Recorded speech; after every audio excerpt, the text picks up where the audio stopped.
अस्सलाम वालेकुम वरहमतुल्लाहि वबरकातुहू। मैं हूं आपकी मेज़बान तबीबा निदा साबिर फ्रॉम लाहौर और उम्मीद करती हूं कि आप सब लोग खैर आफ़ियत के साथ होंगे।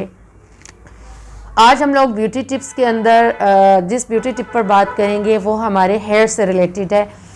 यानी वो लोग जिनके बाल जो हैं वो बहुत ज़्यादा डल भी होते हैं, रफ़ भी होते हैं और बहुत ज़्यादा जो है कमज़ोर और वीक हो जाते हैं, रूखापन होता है बालों के अंदर, तो उसके लिए हम लोग क्या चीज़ें इस्तेमाल करवा सकते हैं। तो आज इसके ऊपर हम डिस्कस करेंगे। वीडियो में आगे बढ़ने से पहले मेरे चैनल को सब्सक्राइब कीजिए, बेल आइकॉन को प्रेस कर लीजिए ताकि मज़ीद मालूमाती वीडियोस जो हैं वो आप लोगों तक पहुंचती रहें। ठीक है जी। इसके लिए आपको जिन दो इंग्रेडिएंट्स की ज़रूरत है बड़ी इजीली आपको अपने घर के किचन के अंदर अवेलेबल जो है ये हो जाएंगी।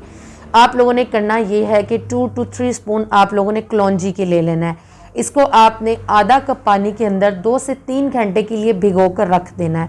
2 से 3 घंटे के बाद आप लोग देखेंगे तो ये जो कलौंजी है ये कुछ नरम भी हो जाएगी और ये फूल कर कुछ मोटी भी हो जाएगी।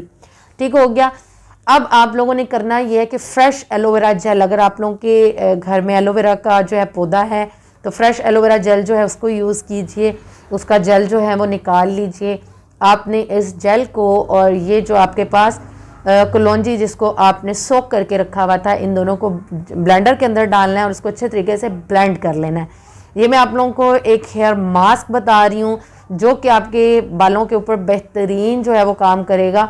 आप लोग ये करेंगे कि इसको ब्लेंड करने के बाद किसी बाउल में निकाल लीजिए।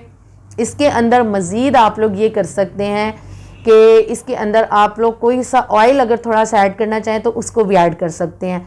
फिर अपने बालों के जो है वो पोर्शंस कर लीजिए। पोर्शन वाइज जो हर पोर्शन में इसको अप्लाई करते जाइए, जड़ों से लेकर सिरों तक अप्लाई कीजिए। 1 घंटे के लिए आपने इसको लगा देना है और लगा कर छोड़ देना है। शावर कैप पहन लीजिए। असल में बालों से रिलेटेड प्रॉब्लम्स जो हैं वो बहुत ज़्यादा आ रहे हैं। मेल फीमेल्स अक्सर लोगों के जो क्वेश्चंस होते हैं वो इसी के अबाउट होते हैं कि बाल जो हैं वो कमज़ोर बहुत हैं, बाल टूटते बहुत हैं, बाल जो है रफ़ हो गए हैं, डल हो गए हैं, कमज़ोर हो गए हैं, बाल बढ़ते नहीं हैं। तो इसलिए इसके अबाउट मुख्तलिफ तरह की रेमेडीज़ मैं आप लोगों के साथ जो है वो शेयर करती रहती हूँ। उम्मीद है कि आप लोग इसको ज़रूर ट्राई करेंगे और अपने रिव्यूज़ को ज़रूर शेयर करेंगे। ठीक है जी। इसको बालों पर अप्लाई कीजिए, शावर कैप पहन लीजिए। 1 घंटे के बाद आप लोग इसको वॉश कर देंगे। उसके बाद इसके आप रिव्यूज़ मेरे साथ ज़रूर शेयर कीजिएगा। मुझे दुआ में याद रखिए, अपना ढेर सारा ख्याल रखिए। अस्सलाम वालेकुम वरहमतुल्लाहि वबरकातुहू।